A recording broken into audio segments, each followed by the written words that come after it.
Audio Jungle.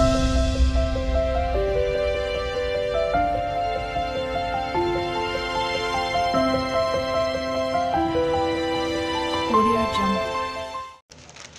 మొదటి మనుషుల మూలంగానైనను ఏ మనుషుల వలనైనను కాక యేసుక్రీస్తు వలన ఆయన మృతుల నుండి లేపిన తండ్రి దేవుని వలన అపోస్తలుడుగా నియమింపబడిన పౌలను నన్ను నాతో కూడా ఉన్న సహోదరులందరూ గలతీయలోనున్న సంఘములకు శుభములు చెప్పు. సరే, గలతీలోనున్న సంఘములు అన్నాడు. రాష్ట్రం ఏపీసీలో ఉన్న సంఘం అంటే ఒకటే, కొలస్సీలో ఉన్న సంఘం అంటే ఒకటే, ఫిలిప్పీలో ఉన్న సంఘం అంటే ఒకటే. అర్థం లేదా? ఇప్పుడు గలతీలో ఉన్న సంఘములు అంటే ఆ రాష్ట్రం అంతట్లో కూడా సంఘాలు అన్నమాట. వాళ్ళందరూ అన్యులను క్రైస్తవులు అయ్యారు కాబట్టి వాళ్ళందరికీ కూడా అదైన గలతీలో ఉన్న సంఘములకు అని బహువచనంలో చెప్పారు చూడండి. గలతీలోనున్న సంఘములకు శుభం చెప్పు రాయిందని అనమాట.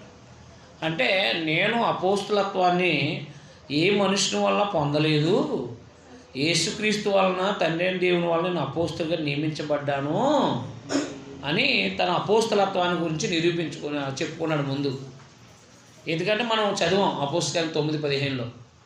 అపోస్తలు 9:15లో ఏం చదివాం మనం? అన్యజనులకి అపోస్తులుగా నియమించాడు యేసుప్రభు గారు. అర్థమైందా? అన్యజనులకి అపోస్తులుగా ఏం చేయబడ్డాడు? నియమించబడ్డాడు. ఎవరు? పౌలు గారు. అన్యజనులకి అపోస్తులుగా పొందారు. అపోస్తులైన అన్యజనులకు అపోస్తులుగా అపోస్తలత్వాన్ని ఆయన పొందుకున్నాడు. నేను అర్థమైందా? కాబట్టి దేవుని పిల్లలుగా మనం గమనించాల్సిన విషయాలు ఇవన్నీ కూడా. మీకు అర్థమైందా? అన్యజనులకు అపోస్తులుగా దేవుడి ద్వారా క్రీస్తు ద్వారా నియమించబడ్డాడు ఆయన. అది ప్రభువారే చెప్పారు కాబట్టి నేను ఏ మనుషుని వలనైనా నేను ఇలా అపోస్తులుగా చేయబడలేదు, ఒక యేసు ప్రభు వల్లనే నేను అపోస్తులుగా నియమించబడ్డానని చెప్పి 12 మంది శిష్యులు ఉన్నారు. వాళ్ళేమో డైరెక్ట్ యేసు ప్రభుతో ఉన్న వాళ్ళలో, పౌలు గారు ఏమో అన్యజనులకు అపోస్తులుగా నియమించబడ్డాడు అనమాట. అంటే ఈయన అన్యజనులకి సువార్త ప్రకటించమని చెప్పేసి నియమించబడ్డాడు అనమాట యేసు ప్రభు ద్వారా. అది చూడండి, మనకు అపోస్తలు 9:15 మీకు అండర్లైన్ చేసుకోమని చెప్పాను నేను చెప్పాను.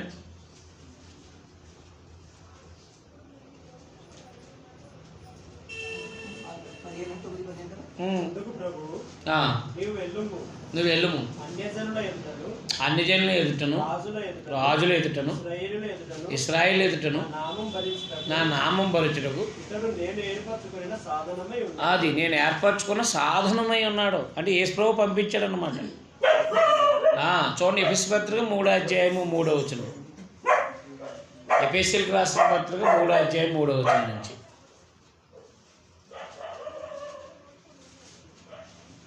ఎఫెసీయులకు రాసిన పత్రిక 3 ఎట్లనగా క్రీస్తు మర్మం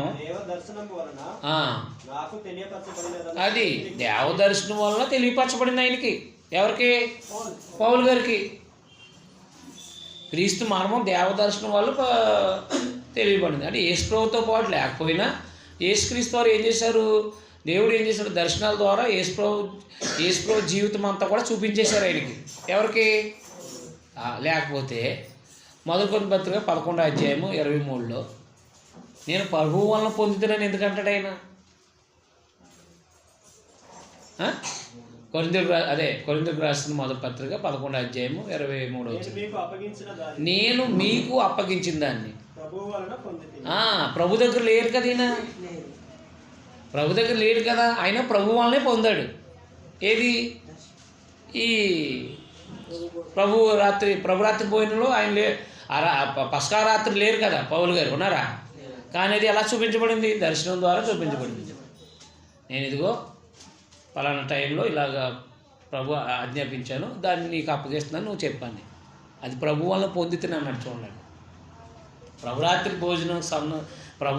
భోజనం తీసుకున్న సమయంలో ఆ ప్రభువు త్యాగాన్ని గూర్చిన సందేశాన్ని ఎవరి వల్ల పొందాడంటే ఆయన అయితే 12 మంది ఏమో యేసు ప్రభుతో ఉన్నారు కాబట్టి ఆల్రెడీ వాళ్ళు దాన్ని విన్నారు వాళ్ళు.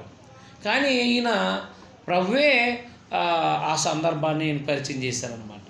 నేను ఇలాగ పలానా రాత్రి ఇలా ఇచ్చాను, అది నువ్వు సంఘానికి ఆజ్ఞగా ఇవ్వని చెప్పేసి చెప్పారనమాట. అర్థమైందండి. అందువల్ల ఈయన కూడా అపోస్తులుడే అనడానికి మేము ప్రకటన మీకు నిన్న కాదు ఈరోజే నిన్న అపోస్తలుని పరిచయం చెప్పినప్పుడు యూదులకి ఎలాగో అపోస్తలుడో ఎవరు పేతురు గారు, అలాగే అన్ని జనులకు కూడా అపోస్తలుగా ఉండుటకు ఆయన నియమించబడ్డాడు. అదే గలతీ పత్రిక 2వ అధ్యాయంలో కూడా చెప్పాడు. 8-9 వచ్చినాడు. 7-8 అయితే సున్నతి పొందిన వారికి బోధించే స్వార్థ పేతురికి ఎలాగ అప్పగించబడినో జాతకులు వెలుగు, అలాగూ సున్నతి పొందిన వారికి బోధించడిగా నాకు అప్పగించబడిన వారికి చూసినప్పుడు, అనగా సున్నతి పొందిన వారికి అపోస్తుడు అవుటకు పేతురునకు సామర్థ్యం కలగజేసిన వాడే అన్ని జనులకు అపోస్తుడు అవుటకు నాకును సామర్థ్యం కలగజేసిన వారు గ్రహించినప్పుడు, స్తంభాలు గెంచమని యాకోబు, కేఫా, యోహాను అని వారు నాకు అనుగ్రహించి మన కృపను కనుగొని మేము అన్ని జనులకు తాము సున్నతి పొందిన వారికి అపోస్తులుగా ఉండాలని చెప్పి తమతో పాలువారు అంటూ సూచనగా నాకును బర్నబాకు కుడి చేతిచ్చారు. మేము భేదలను జ్ఞాపకం చేసుకోవాలని మాత్రమే వారు కోరారు. అలాగూ చేయటం నేను ఆసక్తి కలిగి ఉన్నాను. అర్థమైందండి.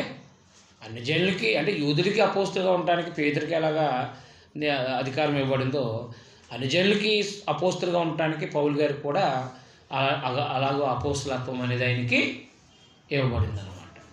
అందుకనే ఆయన అద్భుతాలు చేశారు.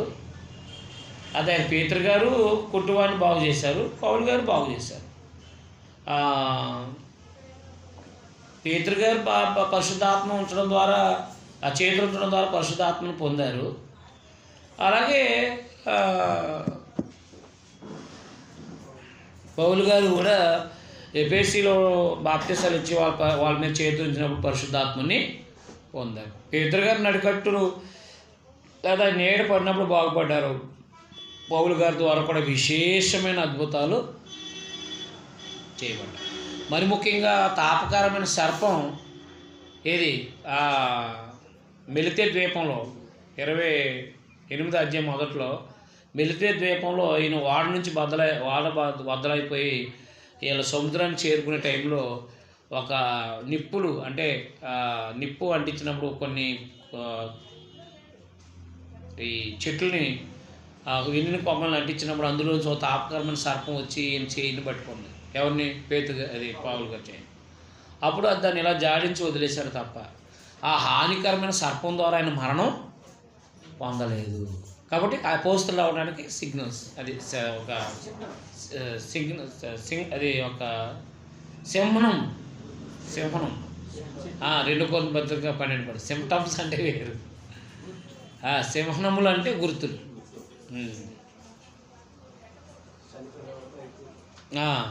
చూడండి 2 కొరింథీయుల 12.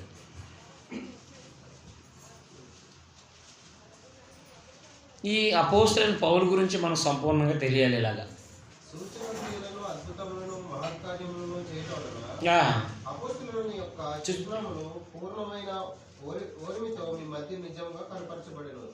అది అంటే స్వస్థతలు, అద్భుతాలు, మహత్కార్యాలు చేయటం ద్వారా అపోస్తలుని యొక్క సింహనములు గుర్తులు నా యందు నెరవేర్చబడ్డాయి అని చెప్పేసి పౌలు గారు కొరింథీ ఉన్న సంఘానికి చెప్పుకున్నారనమాట.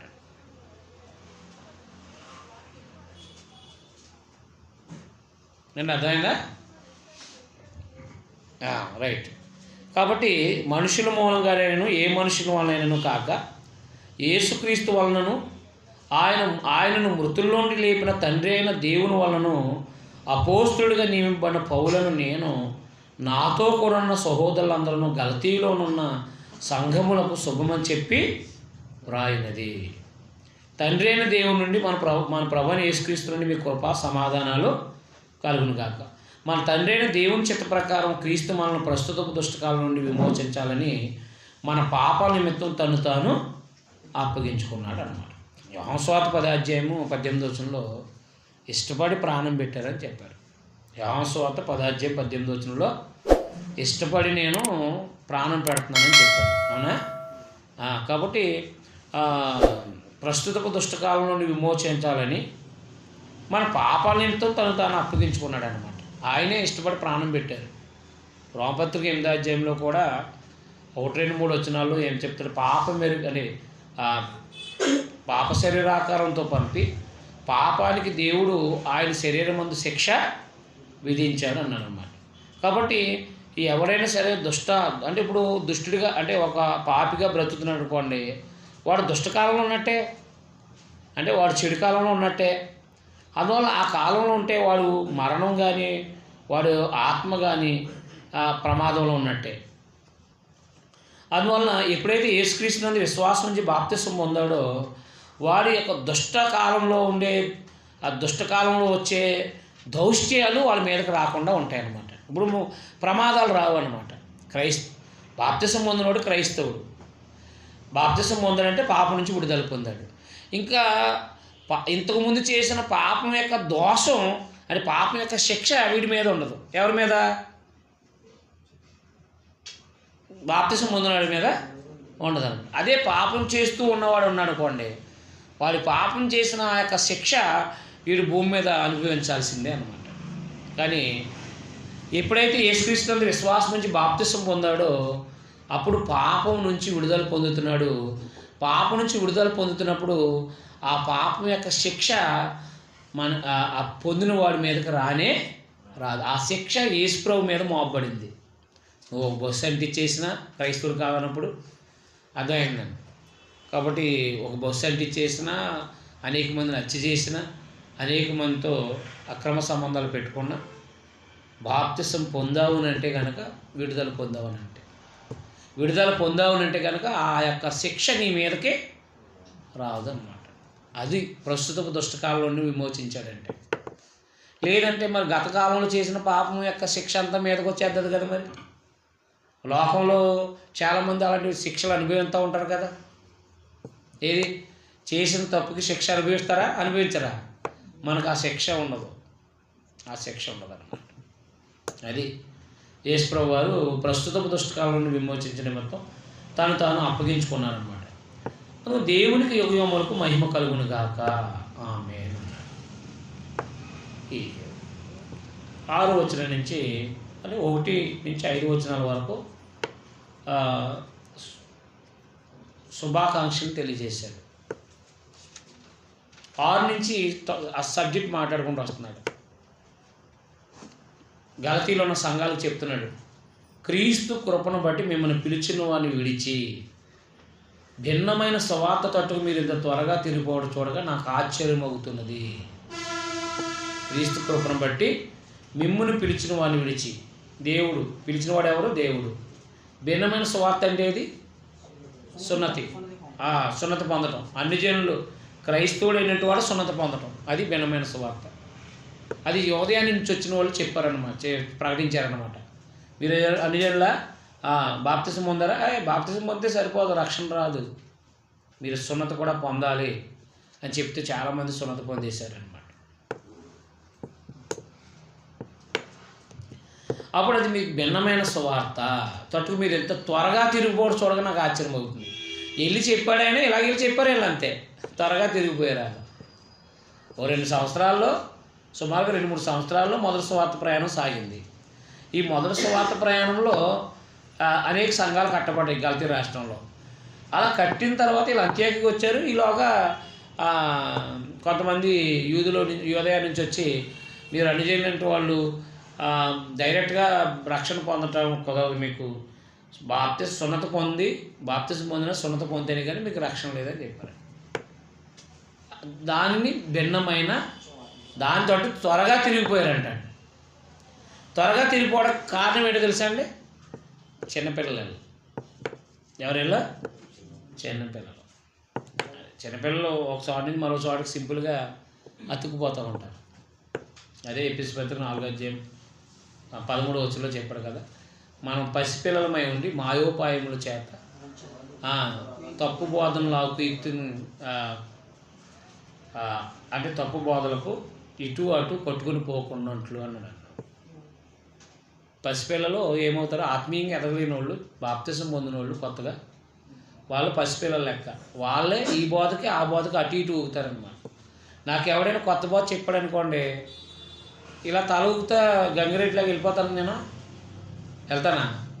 వెళ్ళను. చెప్తున్నవి ఆలోచిస్తాను. ఇది అపోస్తులు చెప్పారా, చెప్తే ఎక్కడ చెప్పారు, ఏంటి అని ఆలోచిస్తాను అన్నమాట. అదే కొత్తగా బాప్తిసం పొందిన వాళ్ళు ఏదైనా వేరే బోధ చేశారనుకోండి, అవునా అండి, అయ్యో మరి ఇలా చెప్పారండి ఇప్పుడు దాకా, నేను ఇలా చెప్పాను, అవును కాదా అని వచ్చేస్తారు. ఎవరు అబద్ధ బోధ చెప్పారో వాళ్ళు కూడా వెళ్ళిపోతారు. అదనమాట. అందుకని పసిపిల్లలైనట్టు వాళ్ళే ఇటు అటు కొట్టబడతారు. ఆత్మీయంగా నిలబడినట్టు వాళ్ళు ఎవరో కూడా ఆలోచిస్తారు. ఇది యేసుప్రభు చెప్పారా, అపోస్తులు ఎక్కడైనా చెప్పారా అని చెప్పేసి ఆలోచిస్తారన్నమాట. అందువలన త్వరగా తిరిగిపోయారంటే వీళ్ళు. మీరు ఇంత త్వరగా తిరిగిపోవడం చూడగా నాకు ఆశ్చర్యం అవుతుంది. అది మరి యొక్క సువార్త కాదు కానీ క్రీస్తు సువార్తను చెరపగోరి మిమ్మల్ని కలవరపరచువారు కొందరున్నారు. ఎవరాలో? యూదయ నుంచి వచ్చిన వాళ్ళు. మేము మీకు ప్రకటించిన సువార్త కాక మరి యొక్క సువార్తను మేమైనను పరలోకం నుండి వచ్చిన ఒక దేవతైనను మీకు ప్రకటించిన అతడు శాపగ్రస్తుడు అవును గాక. శాపగ్రస్తుడు అంటే మత్తయి సువార్త 25:41 చెప్పాడు కదా, శపించబడిన వాళ్ళారా అపవాదికి వాని దోతకు సిద్ధపరిచిన నిత్యాగ్నిలోకి పోన్నాను. శపించబడిన వాళ్ళు అంటే ఎవరు? నరక పాత్రులు అని అర్థం. శపించబడిన వాళ్ళు అంటే ఎవరంటే నరక పాత్రులు అనమాట. ఇప్పుడు అది మొదటి పత్రిక 6వ అధ్యాయంలో చెప్పాడు కదా, మీరు దేవదూతలకు తీర్పు తీర్చేవారు అన్నారు. దేవదూతలకు తీర్పు తీర్చడం అంటే అర్థం ఏంటంటే, పరలోకం నుంచి దేవదూత వచ్చి ఒక భిన్నమైన సువార్త చెప్పినప్పుడు దాన్ని వినాల్సిన అవసరం కూడా లేదు అన్నమాట. మరి ఒకటి మేము ప్రకటించిన సువార్త కాక, అంటే శిలువను గుర్చిన వార్త కాక మరి ఒక సువార్తను మేమైనను పరలోకం నుండి వచ్చి ఒక దూతైనను మీకు ప్రకటించిన ఎలా అతడు శాపగ్రస్తుడు అవును గాక. అది అంటే భిన్నమైన సువార్త ప్రకటించే వాళ్ళందరూ కూడా ఎవరన్నమాట? శాపగ్రస్తులు. అబద్ధ బోధకులు అందరూ ఎవరు? శాపగ్రస్తులు, నరక పాత్రులు, గాఢాంధకారం వాళ్ళకి భద్రం చేయబడి ఉంది. రాత్రి చెప్పాను మీకు. అబద్ధ బోధకులు తీర్పు ఉంది అంటే వాళ్ళు తీర్పులో నిలబడతారు, తప్పించుకోలేరు అన్నమాట. ఎలా కుడివైపులో ఉన్న వాళ్ళు తప్పించుకుంటారు తప్ప వీళ్ళు తప్పించుకోలేరు. అందువల్ల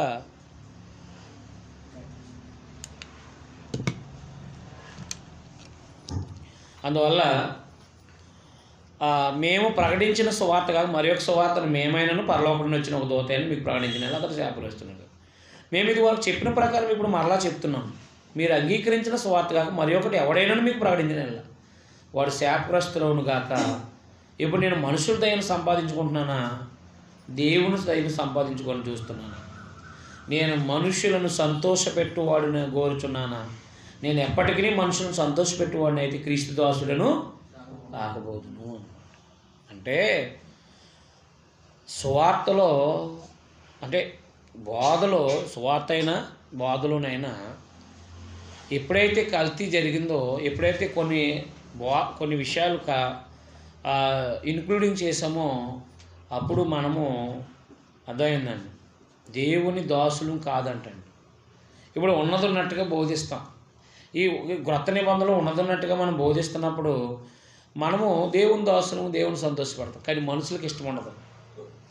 అంటే ఈ ప్రవర్తన దిద్దుకోవటం అనేది మనుషులకి ఇష్టమైంది కాదనమాట. అప్పుడు చూడండి, మనుషులను సంతోషపెట్టామనుకోండి దేవుని స్థాయిని సంపాదించుకోలేమంటాడు. అర్థమైందా? అందువల్ల సిలువను కూర్చున్న వార్తకే భిన్నమైన వార్త మనం ప్రకటించకూడదు మొట్టమొదటి. అలా ప్రకటిస్తే శాపగ్రస్తులం అవుతాం, అంటే నరక పాత్రలం అవుతాం.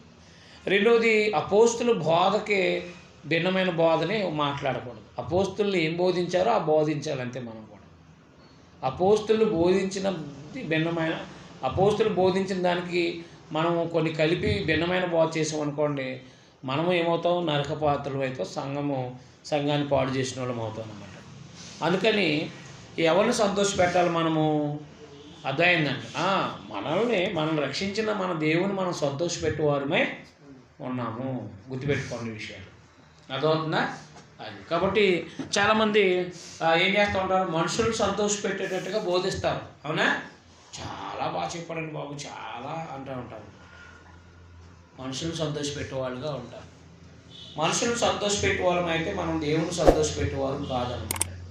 కాబట్టి దేవుని పని వాళ్ళు గ్రహించాల్సింది ఏంటంటే మనుషులు సంతోషపెట్టేటట్టుగా బోధిస్తున్నామా, దేవుని సంతోషపెట్టేటట్టు బోధిస్తున్నామా చూసుకోవాలి.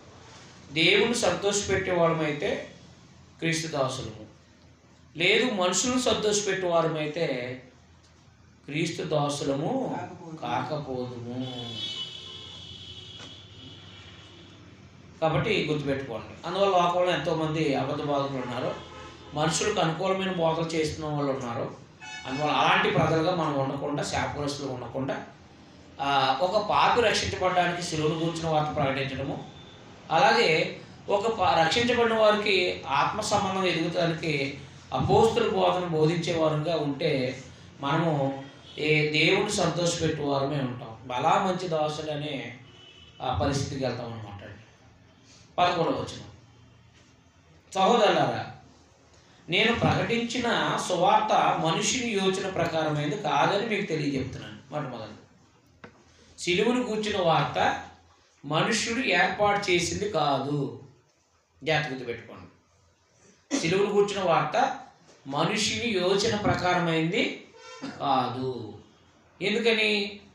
యేసుక్రీస్తు వారి యొక్క మరణం, యేసుక్రీస్తు వారి ద్వారా మానవుల యొక్క పాపాలు క్షమించాలని దేవుడు జగత్తు పునాది వేయబడకునిపై ఆయన్ని నియమించాడు. పేతురు రాసిన మొదటి పత్రిక 1:18-19-21 వచనాల్లో మరి జగత్తు పునాది వేయబడకునిపై సంకల్పించాడు కదండి. యేసుప్రభు ద్వారా మానవులు రక్షించాలనేది దేవుడు ఎప్పుడు సంకల్పించాడు? ఆయన జగత్తు పునాది వేయబడకునిపై సంకల్పించాడు. మరి అప్పుడు సిలువను కూర్చున్న వార్త అంటే యేసుప్రభు వారి ద్వారా మానవులు రక్షించాలనేది అది దేవుడు సంకల్పించాడు. అది మనిషిని యోచన ప్రకారమైంది, అంటే మనిషి ఉద్దేశించింది కాదన్నమాట.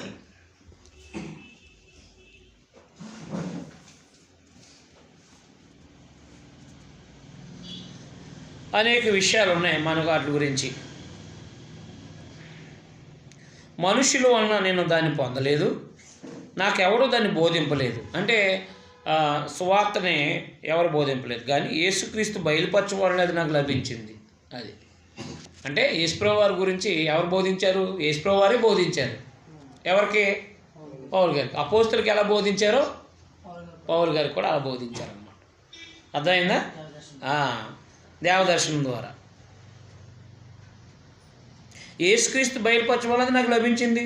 పూర్వమందు యోధా మతస్థున్నాయి ఉన్నప్పుడు, ఎప్పుడు? క్రైస్తవుడు కాకముందు, అపోస్తల కార్యం 7వ అధ్యాయంలో కదా.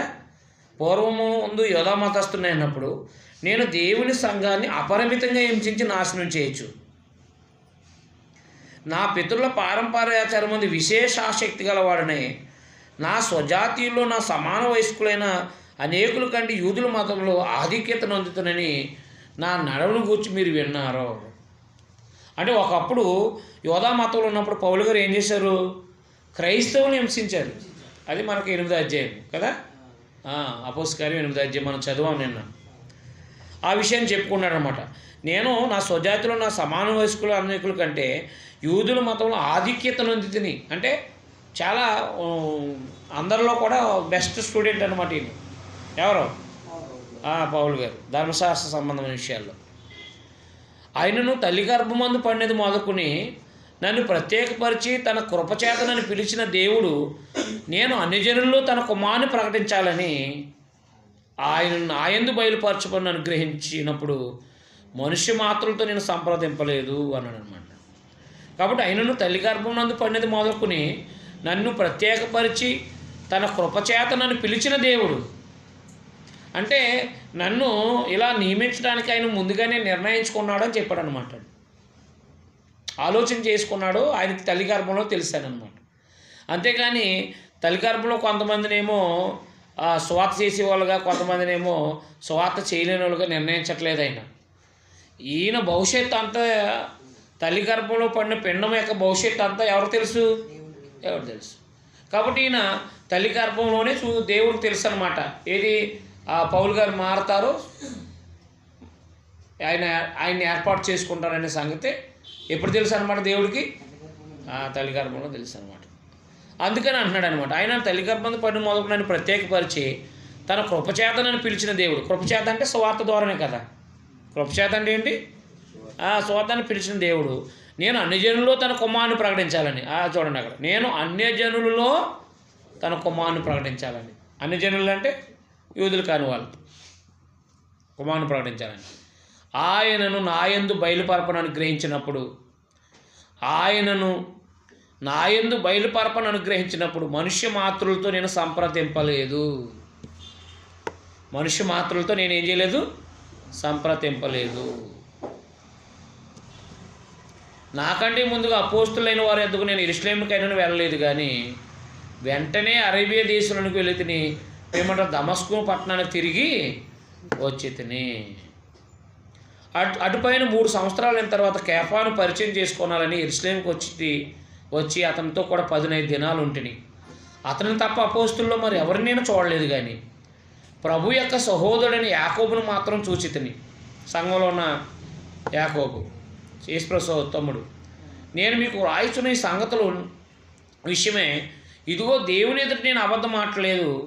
పిమ్మట సిరియా కిలికియా ప్రాంతాల్లోనికి వచ్చి తిని క్రీస్తునందున్న యోదయ సంఘంలో వారికి నా ముఖపరచు లేకుండాను, కానీ మునుపు మనల్ని హింసపెట్టినవాడు తాను పూర్వమందు పాడు చేయొచ్చు వచ్చిన మతాన్ని ప్రకటిస్తున్నాడనే సంగతిని మాత్రమే విని వారు నన్ను బట్టి దేవుణ్ణి మహింపరిచారన్నమాట. అంటే మొదటి అధ్యాయంలో ఏం చెప్పుకొచ్చాడు ఆయన? మొదటి అధ్యాయంలో ఏం చెప్పుకొచ్చాడు? అదైనా నేను నా అపోస్తలత్వం అనేది దేవుని వలన క్రీస్తు వలన అనుగ్రహించబడింది. అది మొదటి విషయం. రెండవది, భిన్నమైన సువార్త తట్టుకు తిరిగిపోయినందుకు ఆయన ఆశ్చర్యపడుతూ అది క్రీస్తు సువార్తను చెరపగోరేది. అంటే సున్నతి పొందటం అనేది క్రైస్తవుడు సున్నతి పొందటం అనేది భిన్నమైన సువార్త. అదైందా? ఆ భిన్నమైన సువార్త అది శాపగ్రస్తుని చేస్తుందని చెప్పాడు అనమాట. భిన్నమైన సువార్త ప్రకటించేవాడు ఏమవుతాడు? శాపగ్రస్తుడు అవుతాడని చెప్పాడు. తర్వాత సువార్తని ప్రభువే ఆయనకి అప్పగించాడని పూర్వమందు తన స్థితిగతుల గురించి మాట్లాడాడు అనమాట. పూర్వమందు తన మతం యొక్క నిష్టలో ఉన్న స్థితిగతుల గురించి మాట్లాడుకుంటూ వచ్చాడనమాట. పూర్వమందు తన స్థితిగతుల గురించి మాట్లాడుకుంటూ వచ్చి తను రక్షించబడిన సంగతిని చెప్పుకొచ్చాడనమాట.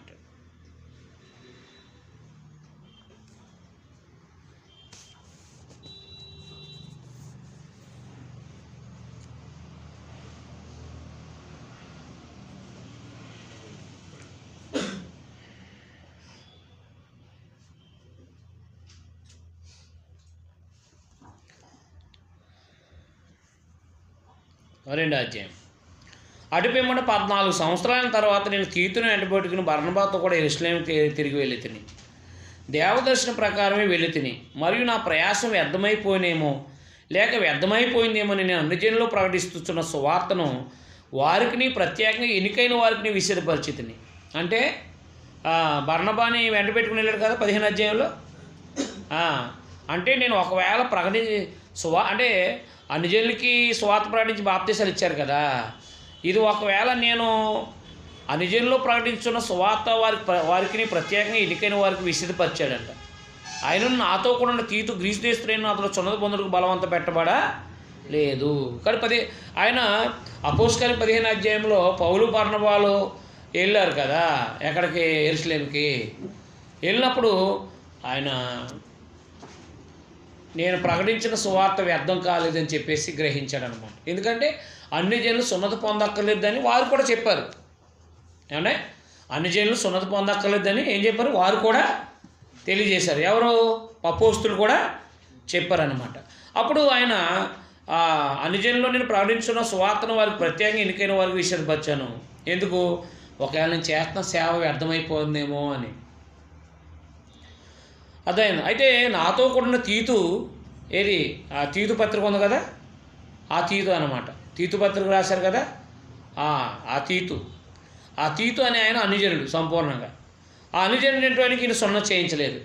బాప్తిజం ఇచ్చాడు తప్ప ఏం చేయలేదు, సున్నతి ఇవ్వలేదు. కాబట్టి సున్నతి అవసరం లేదని చెప్పాడు అనమాట ఆయన. సున్నతి అవసరం లేదు, క్రైస్తవుడు అనుజనులోని క్రైస్తవుడు అనేటువంటి వాడు సున్నతి పొందాల్సిన అవసరం లేదన్నమాట. మనలను దాసులుగా చేసుకోవాలని క్రీస్తు యేసు వలన మనకు కలిగిన మన స్వాతంత్ర్యమును వేగు చూచుటకు రహస్యంగా తేబడి దొంగతనంగా ప్రవేశించిన కపట సహోదరుల వల్ల జరిగింది. సంఘంలోకి ఎవరు ప్రవేశించారంట? కపట సహోదరులు. వాళ్ళ వల్ల ఈ భిన్నమైన సువార్త ప్రకటించబడింది తప్ప మా వల్ల ఏమి కాదని చెప్పాడు అనమాట. సువార్త సత్యం మీ మధ్య నిలిచినట్లు మేము వారిని ఒక్క గడి అయినను లోబట్టుకు ఒప్పుకోలేదు. ఎవరిని? యోదయాల నుంచి వచ్చినట్టు వాళ్ళకి ఒప్పుకోలేదు సున్నతి పొందమన్న వాళ్ళతో. ఎన్నికైన వారుగా ఎంచబడిన వారైతే నేను ఏమీ నేర్చుకోలేదు, వారు అంతటి వారైనా నాకు లక్ష్యం లేదు. దేవుడు నరుని వేషము చూడడు. ఆ ఎన్నికైన వారు నాకేమీ ఉపదేశించలేదు. ఎవరు? అపోస్తులు అన్నమాట.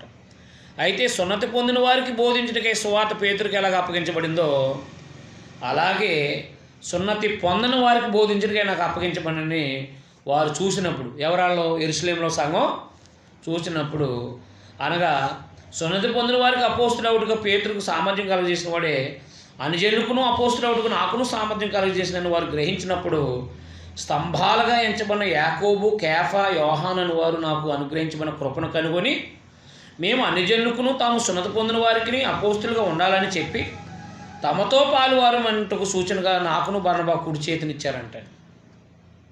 అర్థమైందా? అంటే మీరు మిమ్మల్ని దేవుడు అనుజనులకి అపోస్తులుగా నియమించాడని చెప్పేసి మీరు మాతో పాటు పాలుభాగస్తులే అని చెప్పేసి అర్థమైందండి. ఈ యెరూషలేములో ఉన్న సంఘము ఏం చేసిందంటే షేక్ హ్యాండ్ ఇచ్చింది. అంటే యాకోబు, యేసుప్రభు సహోదరుడు తమ్ముడు, అలాగే యోహాను గారు ఇద్దరు కూడా ఏం చేశారు? చేతిని కుడి చేయి ఇచ్చారనమాట. మీరు మేము ఒకటే అని చెప్పేసి. అర్థమైందండి. అంటే పౌలు గారు చేసే సువార్త అర్థమైందా? అది దేవుని చేత అంగీకరించబడిందే అని యెరూషలేము సంఘం ఏమేసింది? ముద్రేసింది. అర్థమైందా? పౌలు గారు చేసే సువార్త దేవుడు అంగీకరించిందే అని చెప్పేసి యెరూషలేము సంఘం ఏం చేసింది? ఆమోదించింది. నేను అర్థమైంది, అర్థమలేదా? ఆమోదించిన విషయాన్ని చెప్పుకుంటున్నాడు. కుడి చేతినిచ్చారంట దాని జ్ఞాపక సూచనగా. అయితే వారు కోరారంట. వాళ్ళు మేము బేదలను జ్ఞాపకం చేసుకోవాలని మాత్రమే వారు కోరారు. చూసారా? అపోస్తుల బోధలు బేదలు జ్ఞాపకం చేసుకోవటం. అలాగూ చేయటకు నేను ఆసక్తి కలిగి ఉన్నాను అన్నమాట. అంటే సువార్త ప్రకటించేటప్పుడు అనేక మంది క్రీస్తులోకి వస్తారు కదా. క్రీస్తులోకి వచ్చినప్పుడు బేదలు ఉంటారు. ఆపూట భోజనం ఉన్నవాళ్ళు ఉంటారు, ఆపూట భోజనం లేని వాళ్ళు ఉంటారు. అర్థమైందా? దిక్కులేని వాళ్ళు దరిద్రులు ఉంటారు. వారిని ఆదుకోవాల్సిన బాధ్యత ఈ సువార్త ప్రకటించే వారికి చెప్పబడింది అన్నమాట. మీకు అర్థమైందా? సువార్త ప్రకటిస్తున్నప్పుడు మనకి బేదలు కనపడుతూ ఉంటారు. మన దగ్గర సువార్త ప్రకటించే వాళ్ళు బేదల్ని ఆదుకోవాల్సిన, అంటే క్రైస్తవులైనటువంటి వాళ్ళు బేదల్ని చూడాలి. అర్థమైందా? మరి అందుకే కదా యెరూషలేములో ఉన్న బేదలకి కొరింథీలో ఉన్న మాసిదోనియాలో ఉన్న సంఘం సహాయం చేసిందా లేదా? అలాగే యాకోబు పత్రిక 1:20 కూడా మనం చదివితే అర్థమైందా? దిక్కులేని వాళ్ళు, అదే దేవుని ఎదుట నిష్కలంకము నిర్దోషమైన భక్తి ఏదనగా దిక్కులేని వారిని, విధవరాంటిని, వారి ఇబ్బందుల్లో తల్లిదండ్రులు లేనట్టు వారి పిల్లల్ని అర్థమైందా వారి ఇబ్బందుల్లో పరామర్శించడం అన్నమాట. ఎక్కడ స్థానిక క్రీస్తు సంఘం ఉందో, ఎక్కడ సువార్త ప్రకటించబడుతుందో అక్కడ బేదలను ఆదరించాల్సిన భారం దేవుడు సంఘానికి ఎట్టాడు. అర్థమైందా? అందుకని బేదలు కనపడినప్పుడల్లా సాయం చేయండి, బేదలకి సహాయం చేయండి. అర్థమైందా? ఒకవేళ మన గ్రామంలో ఉన్న విధవరాండ్రులు ఉంటారు, అర్థమైందా? తల్లిదండ్రులు లేని పిల్లలు ఉంటారు, వాళ్ళకి బట్టలు కొనివ్వటమని, పుస్తకాలు కొనివ్వటమని, వాళ్ళకి ఆర్థికంగా హాస్పిటల్లో అనారోగ్యాలు ఉన్నప్పుడు వాళ్ళకి సహాయం చేయటం అనేది చెయ్యాలి సంఘాలు.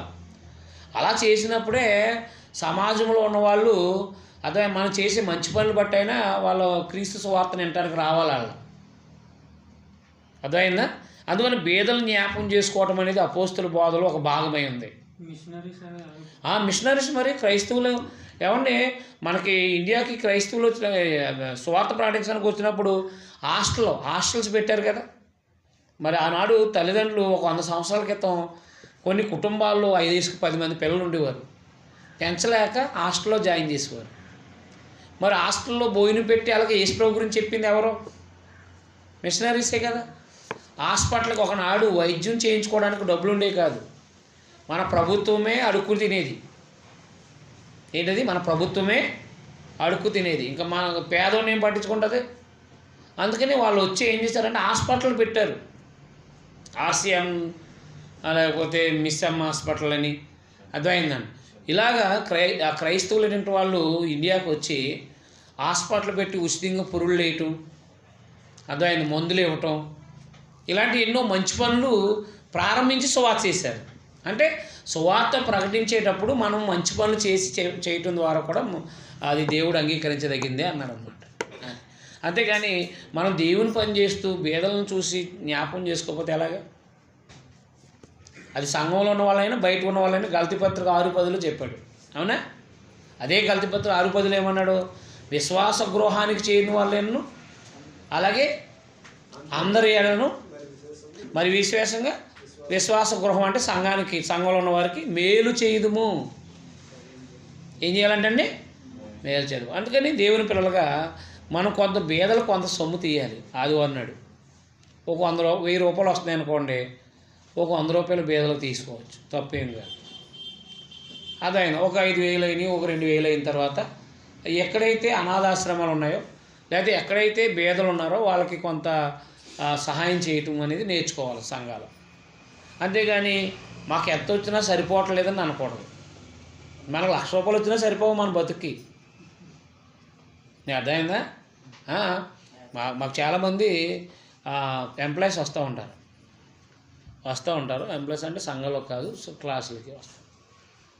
1,00,000 రూపాయలు సంపాదించుకోవాలని నెలాఖరికి అడుక్కుంటూ ఉంటారంట. అడుక్కోవడం అంటే ఏంటి? గిన్నెలు ఇచ్చుకుని కాదులే, అప్పులు. 4,000 పెన్షన్ వచ్చిన వాళ్ళు బతికేస్తున్నారు. ఏంటి? అర్థమైందా? అర్థమలేదా? 4,000 రూపాయలు అది పెన్షన్తో భార్య భర్తలు ఇద్దరు బతికేస్తున్నారు.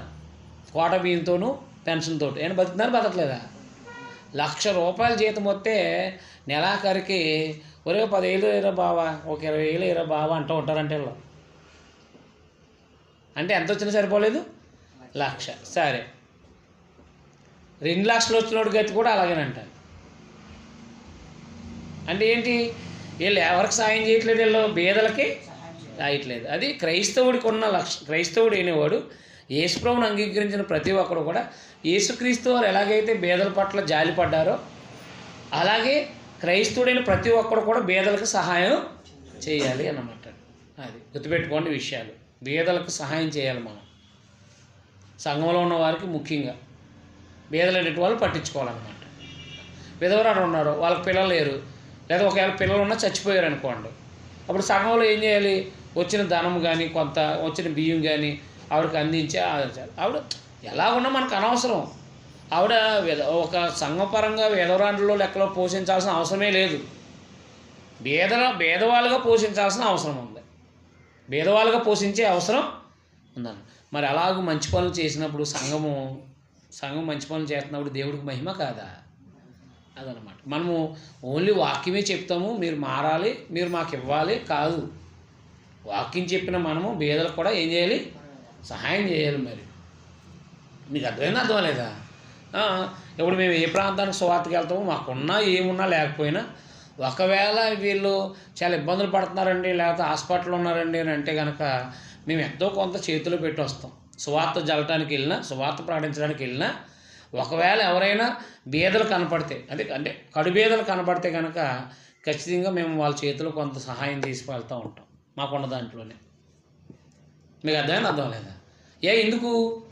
గల్తీపత్రి 2:10 అదే కదా మనం చదివింది ఇప్పుడే. గల్తీపత్రి 2:10 జ్ఞాపకం వస్తుంది మాకు. అర్థమైందా? మాకు కొంత ధనం వచ్చినప్పుడు మొన్న ఒక అనాథాశ్రమానికి ఒక 2 రైస్ కట్టలు అలాగే కొన్ని సామాను తీసుకెళ్ళి ఇచ్చొచ్చాం. అర్థమైందండి? సంఘంలో ఎవరు బేదలు లేరు కాబట్టి మాకు కొంత ధనం పట్టుకెళ్ళి అలా ఇస్తూ ఉంటాం. ఎవరికైనా హాస్పిటల్లో రోగులుగా ఉన్నారనుకోండి, వాళ్ళకు 1000 2000 లేదా ఒక అవసరం అనుకో 10,000 పంపిస్తూ ఉంటాం. మీకు అర్థమైంది అర్థమలేదు. మాకు ఎక్కువ ఉండి కాదు, సహోదరుడు బాధలో ఉన్నప్పుడు మనం ఏం చేయాలి? సాయం చేయాలి. అది అర్థమైందండి. అందువలన బీదలను జ్ఞాపకం చేసుకోమన్నాడు అన్నమాట. అందువల్ల స్థానిక సంఘాలు ఒకరక్కరలో ఉన్నప్పుడు ఒకరు సహాయం చేసుకుంటూ ఉండాలంట. నేను అర్థమైందా? అందువల్ల బీదలకు కూడా కొంత సొమ్ము మనము ఆ సంఘంలో సువార్తికుడి కోసం కొరకే కాకుండా, సంఘ అవసరాల కోసమే కాకుండా బీదలకు కూడా కొంత సొమ్ము నిల్వ చేయాలి. ఇది అలవాటు చేసుకోండి. అందువల్ల బీదలకు ఇవ్వటం ద్వారా కూడా దేవుడు సంతోషపడి ఏమన్నాడు సామెత గ్రంథంలో? బీదలకు అప్పించు, బీదలకే సహాయం చేసేవాడు దేవుడికి అప్పించేవాడు అంటండి. మీకు అర్థమైందా? సామెత గ్రంథం తీయండి ఒకసారి. పాత నిబంధనలో కూడా బీదలను వదలొద్దు అన్నాడు దేవుడు. అర్థమైందా? రైతులను అయితే ఏమన్నాడంటే చేను వారలను వదిలేయమన్నాడు. అర్థమైందా?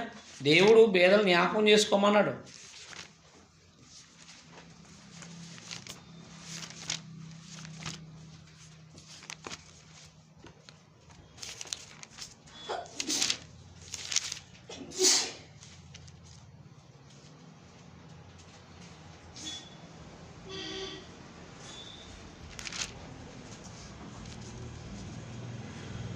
ఓ 10 నిమిషాలు బ్రేక్ తీసుకుంటారా?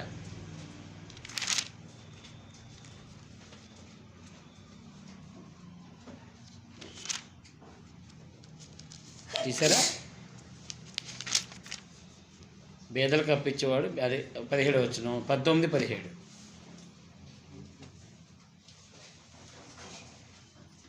సామెతల గ్రంథం 19వ అధ్యాయము 17 వచ్చిన. బేదలను కనికరించేవాడు యెహోవాకు అప్పించు, వారి ఉపకారమునకు ఆయన ప్రత్యుపకారము చేయును. గుర్తుపెట్టుకోండి. అర్థమైందా? నేనే బేదోడిని అనకండి. సువార్త ప్రకటించే వాళ్ళందరూ కూడా ఖచ్చితంగా బేదలు జ్ఞాపకం చేసుకోవాలి. ఇది అపోస్తుల బోధ. నాకే లేవు నేనేమి ఇస్తాను అనకండి.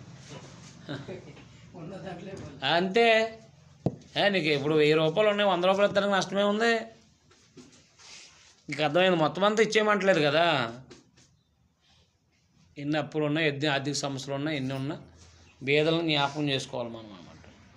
ఒక 10 నిమిషాలు బ్రేక్ తీసుకో.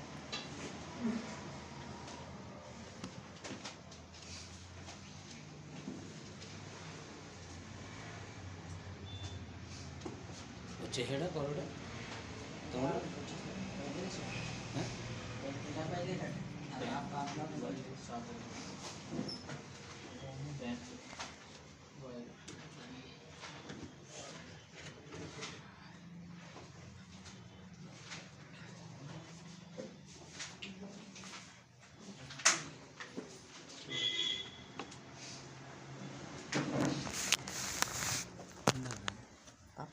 आप जैसा कर पट्टे में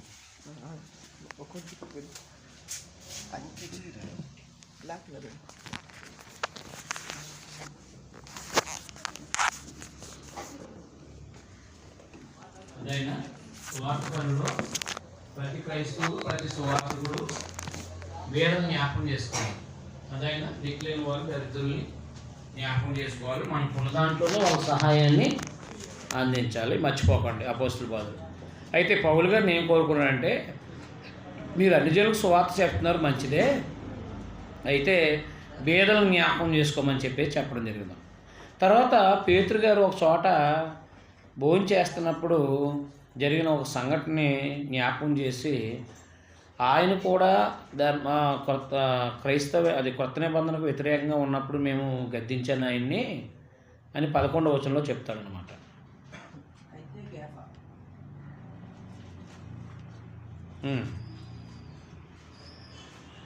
అయితే కేఫా అంటే పేతురు గారు. అయితే కేఫా అంత్యోక్యకు వచ్చినప్పుడు అతడు అపరాధిగా తీర్చబడాడు. అంత్యోక్యకు వచ్చినప్పుడు అప్పుడు అపరాధిగా తీర్చబడ్డాడు కనుక నేను ముఖాముఖిగా అతను ఎదిరించాను.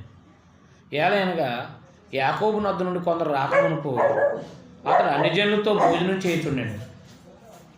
కానీ వారు రాగానే సున్నత పొందిన వారికి భయపడి వెనక తీసి వేరైపోయాడంట.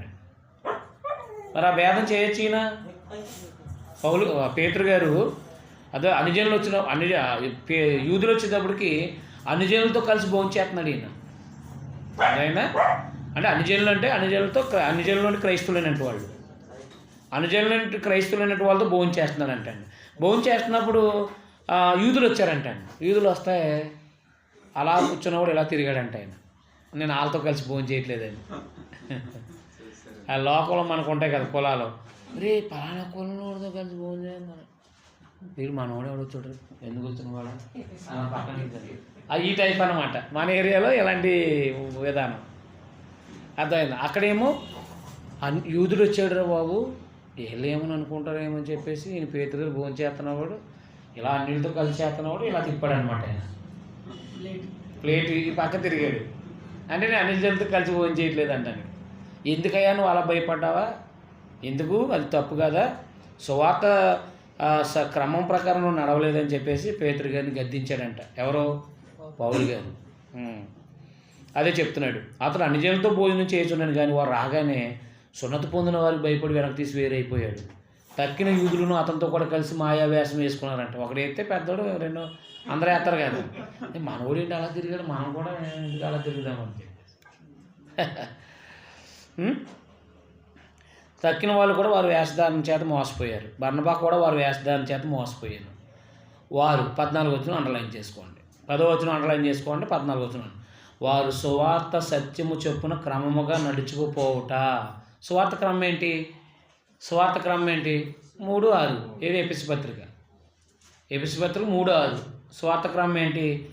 అన్ని జనులు సువార్త వలన యూదులతో పాటు సమాన వారసులు అయినప్పుడు మరి వాళ్ళతో భోంచేస్తున్నప్పుడు ఎందుకు ఇలా తిరిగాడు ఆయన? అంటే కొంచెం ఉందన్నమాట, లోపల ఉందా, ఆ వ్యాధి ఉండకూడదు. అందుకనే చెప్పాడు 14వ వచనం చూడండి. వారు సువార్త సత్యము చొప్పున క్రమముగా నడుచుకోకపోవట నేను చూసినప్పుడు అందరి ఎదుట నేను కేఫాతో నేను చెప్పింది ఏమనగా, నీవు యూదుడు అయి ఉండి యూదుల వలె కాక అనుజనుల వలె ప్రవర్తించుండగా అనుజనులు యూదుల వలె ప్రవర్తించాలని ఎందుకు బలవంతం చేస్తున్నావు? అందరు ఎదురు గద్దించాడంటే మనము జన్మం వలన యూదులమే కానీ అనుజనుల్లో చేరిన పాపులం కాము. మనుషుడు యేసుక్రీస్తునందు విశ్వాసం వల్లనే కానీ ధర్మశాస్త్ర సంబంధమైన క్రియల మూలంగా నీతిమంతులుగా తీర్చబడ్డాన్ని ఎరిగి మనం ధర్మశాస్త్ర సంబంధమైన క్రియల మూలంగా కాక క్రీస్తునందల విశ్వాసం వల్లనే నీతిమంతులను తీర్చబట్టుగా యేసుక్రీస్తునందు విశ్వాసం ఇచ్చి ఉన్నాము. మనం ధర్మశాస్త్రం వల్ల నీతిమంతులం అవ్వలేదు కదా, యేసుక్రీస్తునందల విశ్వాసం ద్వారానే కదా మనం నీతిమంతులం అయ్యాము అని పేతురు గారు చెప్పారనమాట. ఆయన ధర్మశాస్త్ర సంబంధ క్రియల మూలమున ఏ శరీరం నీతిమంతుడని తీర్చబడ్డు కదా, ధర్మశాస్త్ర క్రియల మూలన ఏ శరీరం నీతిమంతుడని తీర్చబడ్డు కదా. కాగా మనం క్రీస్తునందు నీతిమంతులమని తీర్చబట్టుకు ఎదుగుచుండగా మనం పాపులముగా కనబడిన వల్ల ఆ పక్షమందు క్రీస్తు పాపానికి పరిచారు కానీ అట్లా అనరాదు. నేను పడగొట్టిన వాటిని మరలా కట్టిన వల్ల నన్ను నేనే అపరాధినిగా కనపరుచుకుందును కదా. నేనైతే దేవుని విషయమై జీవించే నిమిత్తం ధర్మశాస్త్రం వల్ల ధర్మశాస్త్రం విషయమై చచ్చిన వాడిని అయితేని. అర్థమైందా? ధర్మశాస్త్రం విషయం ఏమయ్యాడంట? చచ్చిపోయాడంట. పూర్తిగా ధర్మశాస్త్రంలో బ్రతికిలేడంట, ధర్మశాస్త్రం నుంచి చచ్చిపోయాడంటండి. నేను క్రీస్తుతో కూడా సిలువేయబడి ఉన్నాను. నేను ఎప్పుడైతే బాప్తిసం పొందాడో ఆయన క్రీస్తుతో కూడా సిలువేయబడ్డాడంటే అర్థం ఏంటి? క్రీస్తుతో కూడా ఆయన సిలువేయబడ్డాడంటే ఆయన ధర్మశాస్త్రం విషయమే పాపం విషయమే చచ్చిపోయాడు అనమాట. ఇకను జీవించేవాడు నేను కాదు, అండర్లైన్ చేయండి. క్రీస్తే నా యందు జీవిస్తున్నాడు అన్నమాట. మరి తిమోతికి రాసిన మొదటి పత్రిక 1:12 ఏమంటాడు? నేను పూర్వం మందు దోషకుడను హింసకుడను హానికారుని అన్నాడు. మరి అలాంటి ఆయన బాప్తిసం పొందిన తర్వాత ఏమాడనమాట? ఆయన ఎక్కడో జీవించేవాడు నేను కాదంటే నేను అనేవాడు చనిపోయాడు అన్నాడు అనమాట. ధర్మశాస్త్రంలో ఉన్న నేను అనేవాడిని ఏమయ్యాను? చనిపోయాను. క్రీస్తునందు నేను క్రీస్తు నా యందు జీవిస్తున్నాడు అన్నమాట. క్రీస్తే నా యందు అంటే మొదటి పేతురు పత్రిక 3:15 ప్రకారం మీ హృదయములందు క్రీస్తును ప్రభువుగా ప్రతిష్ఠించుకోని అన్నాడు అనమాట. అంటే యేసుక్రీస్తు వారు ఏం చెప్తే చేసేవాడు అనమాట. అదే మొదటి కొన్ని పత్రిక 11:1 నేను క్రీస్తును పోలి నడుచుకున్న ప్రకారం మీరు నన్ను పోలి నడుచుకోను అన్నాడు అనమాట. నేను అర్థమైంది, అర్థమలేదా? అది కాబట్టి బాప్తిసం పొందిన తర్వాత యేసు ప్రభువుని అనుసరించారనమాట. ఎవరు? అపోస్తలులైన పౌలు. మన వాళ్ళు ఉన్నారు ఎవరు చాలామంది క్రైస్తవులు అంటారు, ఆడెవడో గడ్డం ఇలా పెంచాడని ఇలా పెంచుతూ ఉంటాడు, ఆడెవడో తల డిప్ప కటింగ్ వేయకుండా డిప్ప కటింగ్ వేస్తూ ఉంటాడు. వీడు హీరో ఎవడో? యేసు ప్రభు కాదు, ఎవరో సినిమాలో ఒకడు. అంతేనా? అంటే మనము ఆ పద్ధతులు మానుకోవాలి ముందు. ఏవి? ఈ లోక సంబంధమైన నడిచే విధానము, ఆ పద్ధతుల విధానాలు మార్చేసుకోవాలి. క్రైస్తవుడిగా మనం బతకాలంతే, అదైనా అందువల్ల క్రైస్తవుడిగా మనం ప్రవర్తించాలి అంతే. యేసుప్రభు గారు ఉన్నారు, ఆయన దిక్కులేని దరిద్రులను ఆదరించారు, అదైందండి. తర్వాత దేవుని యొక్క సందేశాన్ని ప్రకటించారు, సువార్త, దేవుని రాజ్య సువార్త, ప్రార్థన చేసుకునేవారు, అలాగే ప్రేమ కలిగి ఉన్నారు, జాలి కలిగి ఉన్నారు, దయగలు. ఈ మాదిరినే క్రైస్తవుడు అనుసరించాలన్నమాట. అంటే యేసుక్రీస్తు వారు మనం హృదయంలో హృదయంలో ఏలుబడి చేయాలన్నమాట. మన ప్రభు ఇష్ట ప్రకారంగా మనం ప్రవర్తించాలి. అంటే యేసు ప్రభు మనలో ఉంటే ఈ భౌతిక సంబంధమైన ఏవి ఉండవండి. మీకు అర్థమైనా అర్థమలేదు? భౌతిక సంబంధమైన ఏవి ఉండవు. అది కాబట్టి యేసుక్రీస్తు నీ క్రీస్తే నా ఎందుకు జీవిస్తున్నాడంటే అర్థం ఏంటంటే, నేను ఇప్పుడు శరీరం ముందు జీవిస్తున్న జీవితం నన్ను ప్రేమించి నా కొరకు తాను అప్పగించుకున్న దేవుని కుమారుని యందల విశ్వాసం వల్ల జీవిస్తున్నాను. నేను దేవుని కృపను నిర్ధకం చేయను. నీతి ధర్మశాస్త్రం వల్ల అయితే ఆ పక్షమందు క్రీస్తు సరిపోయింది, నిష్ప్రయోజనం. ఒక పాపి ధర్మశాస్త్రం వల్ల నీతిమంతుడుగా తీర్చబడితే యేసు ప్రభు చనిపోయింది నిష్ప్రయోజనమే అన్నాడు. అందుకని ఒక పాపి ధర్మశాస్త్రం వల్ల నీతిమంతుడుగా తీర్చబడడానికి ఛాన్సే లేదు. అర్థమైందా? కాబట్టి క్రీస్తు చనిపోయింది నిష్ప్రయోజనం కాదు, గుర్తుపెట్టుకోండి. అందువల్ల నేను యూదుడినైనా కానీ నేను యూదుడిలో ధర్మశాస్త్రం ఉన్నా కానీ నేను చచ్చిపోయాను. ఇప్పుడు నాకు క్రీస్తే నా ఎందుకు జీవిస్తున్నాడు, ధర్మశాస్త్రం కాదు, ధర్మశాస్త్రం విషయమే నేను చచ్చిపోయాను, యేసు ప్రభు వారే నాలో జీవిస్తున్నారని చెప్పేసి ఆ పేతురు గారికి చెప్పారన్నమాట. ఎందుకయ్యా యూదుల్ని అన్యుల వలె, అన్యులు యూదుల వలె యాక్సేయమంటున్నావు, ఎందుకు? అది సువార్త క్రమం కాదు అన్నమాట. కాబట్టి 2వ అధ్యాయంలో అన్యుడైన తీతుకి సున్నతి చేయించలేదనియు, అపోస్తులు తమతో పాలువారమని తెలియపరచుటయు, అన్యజనుడైన తీతుకి సున్నతి చేయించలేదనియు, అపోస్తులు వారితో పాలువారముటకు పాలువారనియు, పేతురు గారు చేసిన తప్పిదాన్ని, అంటే తప్పిదమంటే అనకూడదు, దాని సువార్త క్రమాన్ని మీరినందుకు పేతురు గారు సువార్త క్రమాన్ని మీరినందుకు పౌలు హెచ్చరించారు. రాసుకోండి.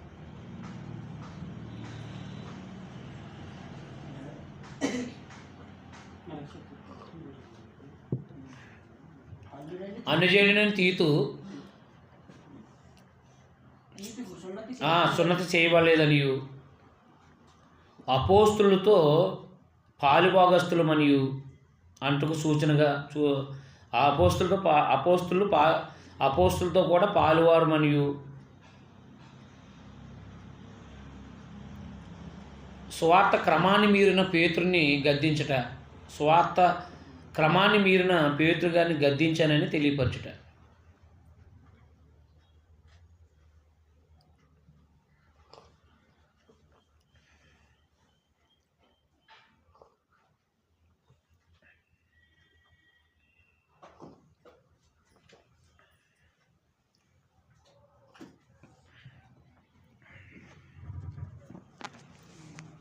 మూడో అధ్యాయం అంటే ఇది 1-2 అధ్యాయాలు తన అపోస్తలత్వాన్ని నిరూపించుకున్నాడు అనమాట. ఒక మాటలో చెప్పాలంటే 1-2 అధ్యాయాలు ఏంటి? తన అపోస్తలత్వాన్ని గురించి మాట్లాడుకున్నాడు. సింపుల్గా తాను అపోస్తులతో కలిసి సమానుడి అని, అనుజనుడు అయినటువంటి వాడికి ఎవరికైనా సున్నతి చేయలేదని చెప్పుకున్నాడు ఆయన. 3వ అధ్యాయంకి వచ్చేటప్పుడు గలతీలను హెచ్చరిస్తున్నాడు ఇక్కడ. ఓ అవివేకులైన గలతీలారా, మిమ్మల్ని ఎవడు భ్రమపెట్టాడు? ఓ తెలివితేటలు లేని గలతీలారా, మిమ్మల్ని ఎవడు భ్రమపెట్టాడు? సిలువ ఉన్నట్టుగా యేసుక్రీస్తు మీ కనుల ఎదుట ప్రదర్శించబడ్డాడు కదా. అంటే సువార్త ప్రకటించినప్పుడు యేసుప్రభు యొక్క మరణ సమాధి పునరుత్థానాలని ఎంత వివరంగా కళ్ళు కచ్చినట్టుగా చెప్పాడనమాట. అర్థమైందండి? యేసుప్రభు మరణము, సమాధి, పునరుత్థానాలని పౌలు గారు ఏం చెప్పారనమాట? వాళ్ళ కళ్ళకి అంటే వాళ్ళు చూస్తున్నట్టుగానే చెప్పాడనమాట ఆయన చెప్పడంలో ఆయన చెప్పే విషయంలో ప్రజలకి యేసుప్రభువు వారు కన్నులు ఎదుటే సిలువ వేయబడుతున్నట్టుగాను, సమాధి చేయబడుతున్నట్టుగాను, తిరిగి లేపబడినట్టుగాను అది చూపించబడిందండి. అంత అద్భుతంగా చెప్పాడనమాట వాళ్ళకి, అంత వివరంగా చెప్పాడనమాట. చాలామంది అంటారు కదా, ఏరా చాలా కళ్ళ కట్టినట్టు చెప్పాను కదరా అంటాడు.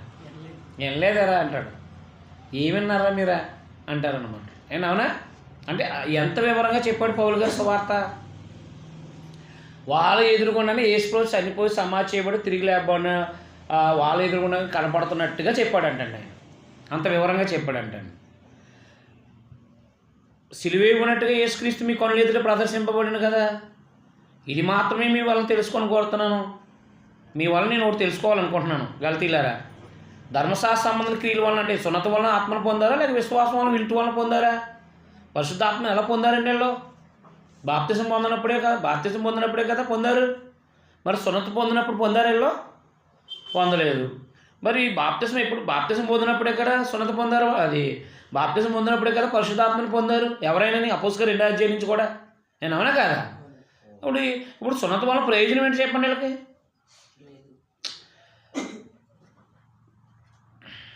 మీరెంత అవివేకులు అయ్యారా, ఎంత తెలివి తక్కువలు అయ్యారా? మొదట ఆత్మానుసారంగా ఆరంభించి ఇప్పుడు శరీరానుసారంగా పరిపూర్ణలు అవుతురా అంటే క్రైస్తవులు అయ్యి మళ్ళా ధర్మశాస్త్రంలోకి వెళ్ళారు. మీరు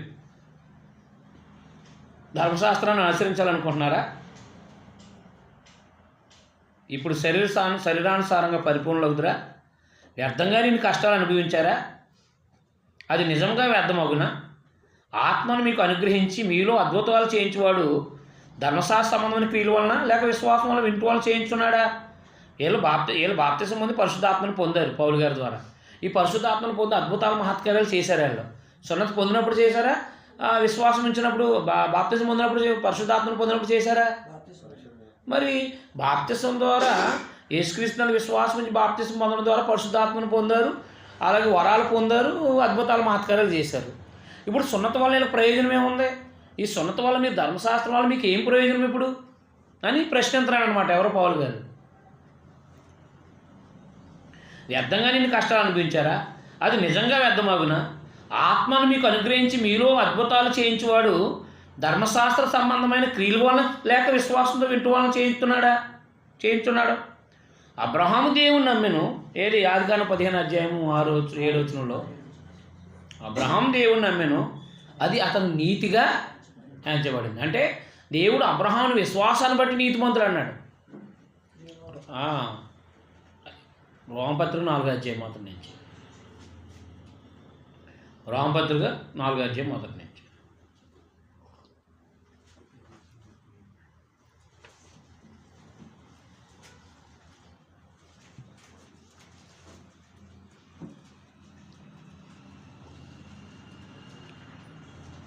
మొదటి నుంచి చదవండి. కాబట్టి అబ్రహాంకి ఏమి దొరికిందని అందుము? అబ్రహాము క్రియల వలన నీతిమంతులను తీర్చబడిన వల్ల దేవుని ఎదుట కలగదు. లేఖనం ఏం చెప్తుంది? అదిగో ఇక్కడ మాట చెప్పింది అక్కడ చెప్పాడు ఆయన. అబ్రహాం దేవుని నమ్మాడు, దేవుని విశ్వాసం ఉంచాడు ఆయన.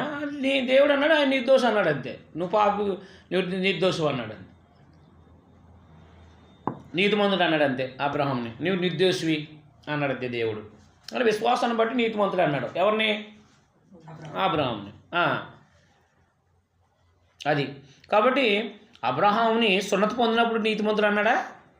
ఆదికాండం 17వ అధ్యాయంలో సున్నత పొందాడు ఆయన. సున్నత పొందినప్పుడు నీతిమంతుడు అన్నాడా? సున్నత పొందినప్పుడు నీతిమంతుడు అన్నాడా? సున్నత పొందినప్పుడు అంటే నీతిమంతుడికి సున్నతికి సంబంధం లేదు. ఆదికాండం 15వ అధ్యాయంలో ఏమో దేవుడు నీతిమంతుడు అన్నాడు అబ్రహాముని విశ్వాసాన్ని బట్టి. అర్థమైందండి. దాని గుర్తుగా సున్నత పొందాడు అంతే. నీతిమంతుడని గుర్తుగా ఏం పొందాడు? అదే తప్ప సున్నత పొందడం వల్ల నీతిమంతుడు అవ్వలేదు. సున్నత పొందినప్పుడు దేవుడు అబ్రహాం నీతిమంతుడని విశ్వాసాన్ని బట్టి అన్నాడు. అలాగే ఇప్పుడు కూడా యేసుక్రీస్తునందు విశ్వాసం ఉంచడం వల్ల నీతిమంతుడు అంటున్నాడు దేవుడు. నేను అర్థమైంది, అర్థం లేదా? రైట్. తర్వాత కాబట్టి విశ్వాస సంబంధులే అబ్రహాము కుమారులని మీరు తెలుసుకోండి. ఎవరు? గలతీయులు. అర్థమైందండి. సున్నత సంబంధులు దేవుని కుమారులు కాదు, విశ్వాస సంబంధులే దేవుని కుమారులు. దేవుని అబ్రహాం కుమారులు, క్షమించండి. కాబట్టి విశ్వాస సంబంధులు అబ్రహాం కుమారులు అని మీరు తెలుసుకోండి. ఎందుకంటే విశ్వాసులకు తండ్రి ఎవరు? అబ్రహాము. దేవుడు విశ్వాసం మూలముగా అన్ని జనులను నీతిమంతులకు తీర్చిన లేఖనం ముందుగా నీయందు అన్ని జనులను అందరూ ఆశీర్వదించబడుతురని అబ్రహామునకు సువార్త ముందుగా ప్రకటించాను. ఆదికాండం 12:3 22:18 కూడా. ఆదికాండం 12:3 అధ్యాయం నీ సంతానం ద్వారా భూలోక రాజ్యాలని అంటే అన్ని జనులను ఆశీర్వదిస్తానని దేవుడు అబ్రహాంతో చెప్పాడు. అబ్రహాం చేయబడిన వాగ్దానమైన యేసుప్రభు వచ్చారు కదా. ఇప్పుడు వచ్చినప్పుడు ధర్మశాస్త్రం పని ఉంది వీళ్ళకి. డైరెక్ట్ యేసుక్రీస్తులోకి వెళ్ళిపోవడం వల్ల అబ్రహాం సంతానం అయిపోతున్నారు. కాబట్టి విశ్వాస సంబంధులే విశ్వాసం గల అబ్రహాంతో కూడా ఆశీర్వదించబడతారు. ధర్మశాస్త్రం విధించిన క్రియలకు సంబంధులందరూ శాపానికి లోనే ఉన్నారు. ధర్మశాస్త్రం ఉన్న వాళ్ళందరూ కూడా శాపానికి లోనే ఉన్నారంట.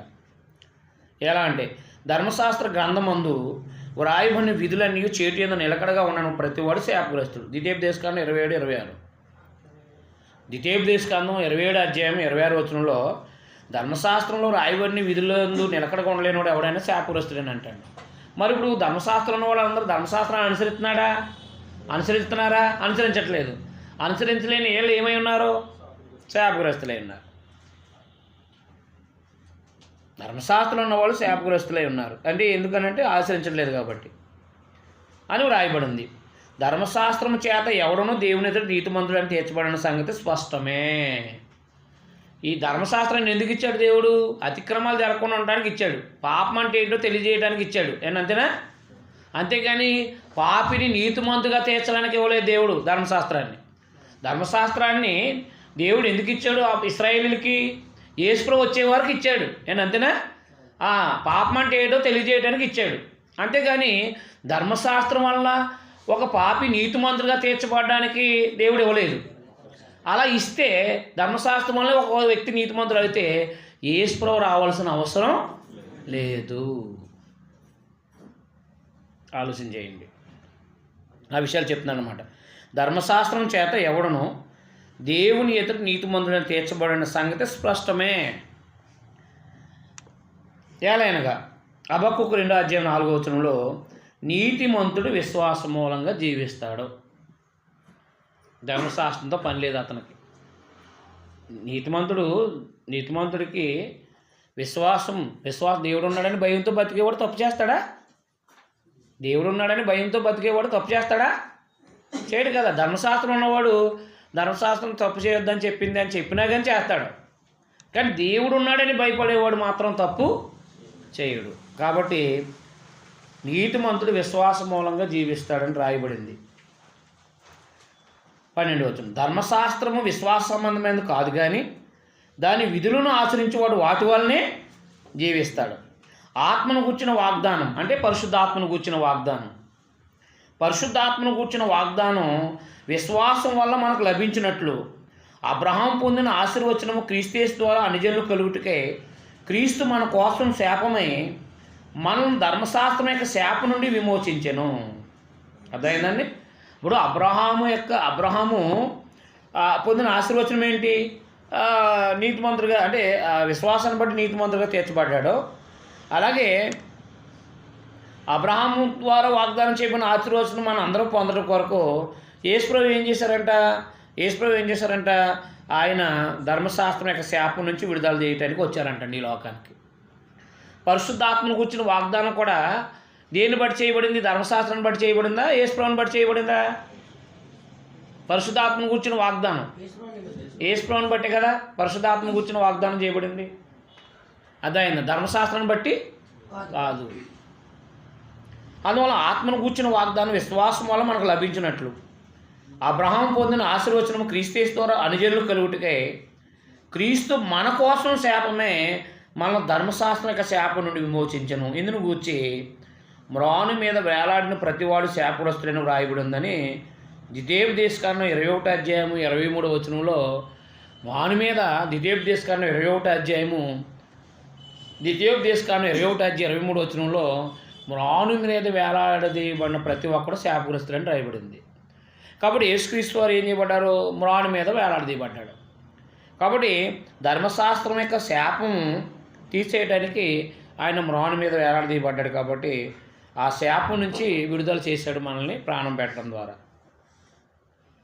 కాబట్టి పరిశుద్ధాత్మ కూర్చున్న వాగ్దానం కూడా ఇది కొత్త నిబంధన బట్టి యేసుప్రభుని బట్టి అనుగ్రహించబడింది తప్ప పరిశుద్ధాత్ముడు ధర్మశాస్త్రాన్ని బట్టి మాత్రం పరిశుద్ధాత్ముడు అనుగ్రహించబడలేదు. మా సహోదరులారా, నేను మనుష్య రీతిగా మాట్లాడుతున్నాను. మనుషుడు చేసిన ఏ నిబంధన అయినా సరే చెరపడిన తర్వాత ఎవడం దాన్ని కొట్టేయడు. అర్థమైందా? ఇప్పుడు చూడండి, మీరు నేను ఒక నిబంధన చేసుకున్నాం అనుకోండి. ఉదాహరణకి ఆ నిబంధన మనం కొట్టేసుకుంటాం. మళ్ళీ మధ్యలో ముందు ఒకసారి నిబంధన చేసుకున్నాం, కానీ మీరు ఇలాగ నేను ఇలాగ అని చెప్పేసి ఆ తర్వాత మనం నిబంధన కొట్టే ఉదాహరణ మీకు అర్థం అవడానికి మనం ఎవరి దగ్గర 100 రూపాయలు 1,00,000 రూపాయలు తెచ్చాం, 2 రూపాయలు వడ్డీ అన్నారు, వడంబడికి అయ్యాం, ఓకే అన్నాం. అంటే నిబంధనకి ఏమయ్యాం? అగ్రీ అయ్యాం. అంటే వడంబడికి చేసుకున్నాం. మధ్యలో వచ్చి రూపాయి అంటాడా? కొట్టేస్తాడా? కొట్టేయడానికి అధికారం ఉంటుందా? అదేంటి మనం మాట్లాడుకున్నది ఏంటి, నువ్వు మళ్ళీ ఇప్పుడు మాట్లాడుతున్నది ఏంటి అంటాడు. అని అవునా కదా? మనం ఏం వడంబడికి చేసుకున్నాం అంటాడు. అని అర్థమైందా? అర్థమలేదా? ఏం వడంబడికి చేసుకున్నాం అంటే ఇదిగో పలానా అని. మరి అంటే మనుషుడు చేసిన వడంబడికే కొట్టివేయబడదు కదా. మరి దేవుడు చేసిన వాగ్దానం ఎందుకు కొట్టివేయబడుతుంది? అబ్రహాముతో చేసిన వాగ్దానం ఆలోచన చేయండి కదా. దాంతో మరి ఏమీ కలపడం. నిబంధన అదే ఎవరైతే నిబంధన చేసుకున్నారనుకోండి వడంబడిక, దానికి మరి ఏం కలపరు. అబ్రహాముకును అతని సంతానానికి వాగ్దానాలు చేయబడ్డాయి. ఎవరికి? అబ్రహాంకి అతని సంతానానికి వాగ్దానాలు చేయబడ్డాయి. అంటే అబ్రహాం, ఇస్సాకు, యాకోబులకి. ఆయన అనేకులు కూర్చి అన్నట్టు సంతానములకును అని చెప్పగా ఒకను కూర్చి అన్నట్టే నీ సంతానమునకు అనెను. ఆ సంతానం క్రీస్తు. అంటే ఆదికాండం 22:18 కానీ ఆదికాండం 12:3 కానీ నీ సంతానం ద్వారా భూలోక రాజ్యాలను ఆశీర్వదింతానన్న మాట యేసుప్రభు గురించి చెప్పాడు దేవుడు. ఇస్సాకు గురించి కాదు. ఇస్సాకు గురించి అయితే ఇస్సాకు వాళ్ళు అయితే ఇశ్రాయేలు మాత్రం ఆశీర్వదించబడతారు. యేసుప్రభు వాళ్ళు అయితే భూలోకములోని సర్వలోకానికి వెళ్ళి సర్వసృష్టికి సువార్తను భూలోకానికి వెళ్ళి భూలోకం అంతా ఆస్వాదించబడతారు యేసుప్రభుని బట్టి. అయితే ఇప్పుడు అబ్రహాం ఏమన్నాడు? నీ సంతానం అన్నాడు అబ్రహాంని. ఎవరో దేవుడు. ఆ నీ సంతానం అంటే ఎవరో అయినా యేసుప్రభు వారని గలతీపత్రిక 3:16 చెప్పాడు. అబ్రహాంతో నీ సంతానం అని అన్నాడు కదా దేవుడు. ఆ నీ అనే మాట ఏకవచనం ఎవరి గురించి మాట్లాడిందో తెలుసా? ఇస్సాకు గురించి, యాకోబుల గురించి కాదు, యేసుప్రభు వారి గురించి చెప్పబడింది అని పౌలు గారు గలతీలో ఉన్న సంఘాలకు చెప్తున్నారన్నమాట. ఓ అవివేకులారైన గలతీలారా, ఎవడు భ్రమ పెట్టాడు మిమ్మల్ని? మీరు పరిశుద్ధాత్మని ఎలా పొందారయ్యా? బాప్తిసం పొందినప్పుడు యేసుప్రభు నందు విశ్వాసం ఉంచడం అప్పుడే పొందారు కదా. మళ్ళా సున్నత పొందినప్పుడు మీరు పొందలేదు కదా. కాబట్టి యేసుప్రభు వారు అనేది అబ్రహాం కూడా విశ్వాసాన్ని బట్టి నీతిమంతుడు అన్నాడయ్యా. అబ్రహాం కూడా దేవుడు. కాబట్టి యేసుప్రభు నందు విశ్వాసం ఉంచిన వాళ్ళందరూ కూడా అబ్రహాం యొక్క సంతానము అని చెప్పుకొస్తూ మనము అబ్రహాం యొక్క ఆశీర్వచనంలో ఉన్నాము. ఆ ఆశీర్వచనం ఎవరి గురించో కాదు, యేసుప్రభు గురించే చెప్పాడు. నీ సంతానం అనే మాట ఏకవచనంలో మాట్లాడిన మాట అబ్రహాం గురించే, యేసుప్రభు గురించే యేసుప్రభు గురించే చెప్పాడు. ఆ యేసుప్రభు వచ్చిన తర్వాత ఆ యేసుప్రభు ద్వారా మనం ఆస్వాదించబడ్డాము. మళ్ళా ధర్మశాస్త్రం వైపు ఎందుకు తిరిగారు మీరు అని చెప్పుకొస్తున్నాడు. నేను అర్థమవుతుందా? సంతానాలకని చెప్పక ఒకని కూర్చో అన్నట్టు నీ సంతానమునకు అనెను. ఆ సంతానం క్రీస్తు. నేను చెప్పింది ఏమనగా 430 సంవత్సరాల తర్వాత వచ్చిన ధర్మశాస్త్రం వాగ్దానం నిరర్ధకం చేయనంతగా పూర్వమందు దేవుని చేత స్థిరపరచబడిన నిబంధన కొట్టివేయదు. వాగ్దానం ఉందా? ధర్మశాస్త్రం ఉందా?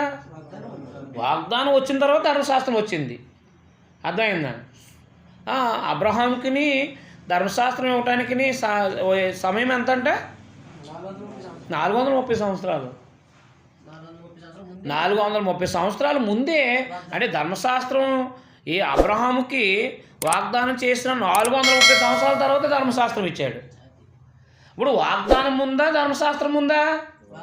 మరి ఇప్పుడు వాగ్దానంలో ఉన్న మనము మళ్ళీ ధర్మశాస్త్రంతో పని ఏంటి? అన్యులు ఆ వాగ్దానం మన సంతానం యేసుప్రభు వచ్చేశారు. ఇప్పుడు వాగ్దానం సంతానం యేసుప్రభు వచ్చేసినప్పుడు ఇక ధర్మశాస్త్రం సంబంధం ఏముంది? ఆ వాగ్దానం వచ్చే వరకే కదా యేసుప్రభుని ఇచ్చారు.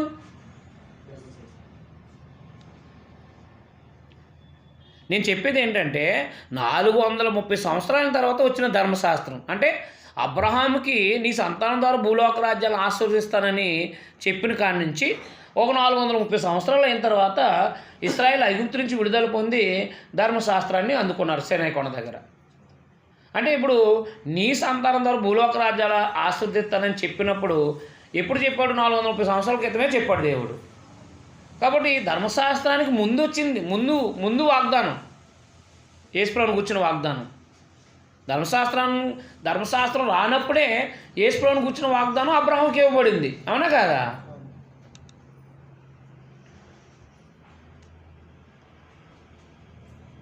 కాబట్టి 430 సంవత్సరాల తర్వాత వచ్చిన ధర్మశాస్త్రం వాగ్దానం నిరర్ధకం చేయనంతగా పూర్వం ముందు దేవుని చేత స్థిరపరచబడిన నిబంధన కొట్టివేయదు. అంటే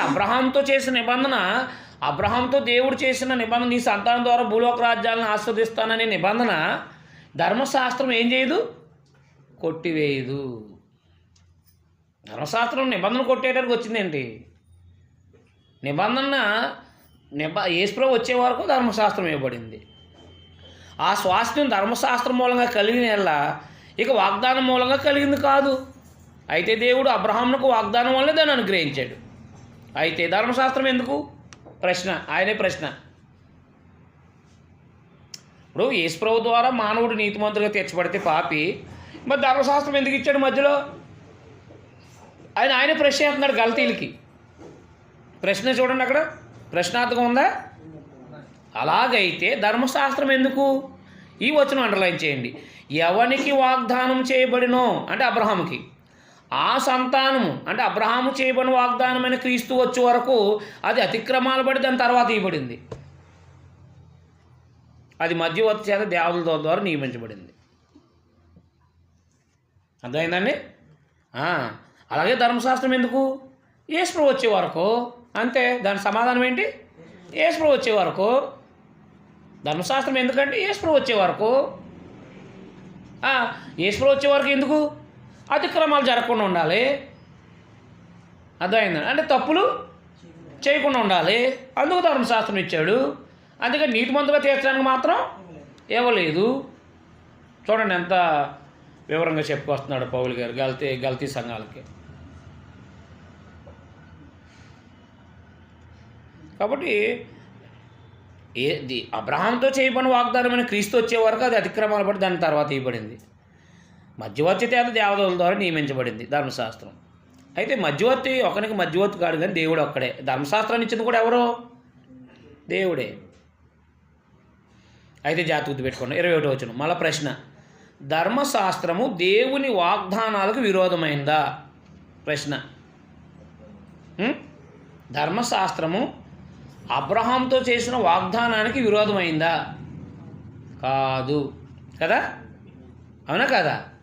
ధర్మశాస్త్రం వాగ్దానానికి విరోధమైంది కాదు. అది అట్లని రాదు. జీవింపచేయ శక్తిగల ధర్మశాస్త్రం ఇవ్వబడి ఉన్నాయల్లా వాస్తవంగా నీతి ధర్మశాస్త్రం మూలనే కలుగును, కానీ క్రీస్తునందలి విశ్వాసం మూలంగా కలిగిన వాగ్దానము విశ్వసించే వారికి అనుగ్రహించబడినట్లు లేఖనం అందరినీ పాపంలో బంధించింది అన్నమాట. అంటే ధర్మశాస్త్రంలో ఉన్నవాళ్ళు సైతం పాపులు అయ్యారు. రోమపత్రిక 3:23లో ఏ భేదం లేదు, అందరూ పాపం చేసి దేవుడు అనుగ్రహించి మహిమను పొందలేదు. అదైంది. ధర్మశాస్త్రంలో ఉన్న వాళ్ళందరూ కూడా ధర్మశాస్త్రమే చెప్పింది వాళ్ళకి. ఏమని? మీరు ధర్మశాస్త్రం ఉన్నా సరే మీరు పాపులే అని.